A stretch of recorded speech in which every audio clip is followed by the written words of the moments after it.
আগের পার্টি যেমনটা দেখলে আমরা গেছিলাম পোড়ামাতলা কালীবাড়ি।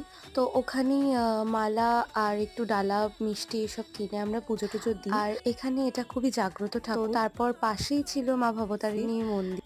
এই ঠাকুরটা এত সুন্দর দেখতে লাগছিল দূর থেকে, আমি জুম করে তুললাম, চাপা দিলাম ফটো তোলার নিশে। যাই হোক, তারপর আমরা লঞ্চের টিকিট কেটে লঞ্চে করে মায়াপুরের উদ্দেশ্যে চলে। ইনিশিয়ালি আমাদের প্ল্যান ছিল ইস্কনের মন্দিরের ভবনের ওই রুমগুলোতে থাকার, বাট ওগুলো ফাঁকা না পাওয়ায় আমরা হোটেলেই এক রাত ছিলাম। হোটেলের নাম ছিল অভিনন্দন গেস্ট হাউস। তো এটাও মোটামুটি মায়াপুরের এই মন্দিরটা থেকে 5 থেকে 7 মিনিটের হাঁটা পথেই ছিল।